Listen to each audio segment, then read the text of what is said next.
Take 1 অপরিচিতর সঙ্গে পরিচয় করতে চলে এসেছে অপরিচিত ছবির ট্রেলার। এখন সেটা নিয়েই আলোচনা করব।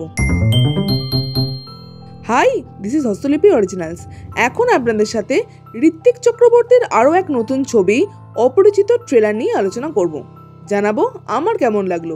এরকমই বাংলায় সমস্ত সিরিজ এবং সিনেমা সংক্রান্ত আলোচনা শুনতে এবং রিভিউ পেতে আমাদের এই চ্যানেলটা ফলো করে রাখুন আর নোটিফিকেশন বেলের ওপর ক্লিক করে অল বাটনের ওপর ক্লিক করে রাখুন, যাতে আমাদের ভিডিও সবার আগে আপনাদের কাছে পৌঁছে যায়।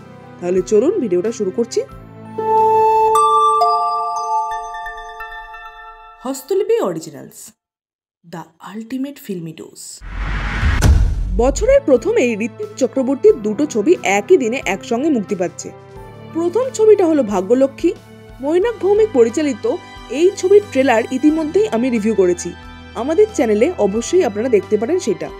এখন আমি রিভিউ করতে চলে এসেছি জয়দীপ মুখার্জি পরিচালিত অপরিচিত বলে ছবিটা নিয়ে।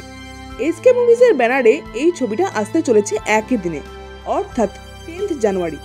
এই ছবিতে অভিনয় করছেন ঋত্বিক চক্রবর্তী, ঈশা সাহা, অনির্বাণ চক্রবর্তীর নিচে। ট্রেলার দেখে ছবিটার সম্বন্ধে যা বোঝা যাচ্ছে তা হলো এই ছবিটা একটা সাইকোলজিক্যাল থ্রিলার হবে। ছবির গল্প সম্বন্ধে যা দেখা যাচ্ছে তা হলো ঋত্বিক চক্রবর্তীর চরিত্রের অ্যাক্সিডেন্ট হয়।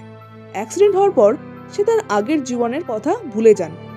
এই অ্যাক্সিডেন্টটা কি কেউ করিয়েছে নাকি এমনিই হয়েছে তা ইনভেস্টিগেট করতে আসেন অনির্বাণ চক্রবর্তীর চরিত্র।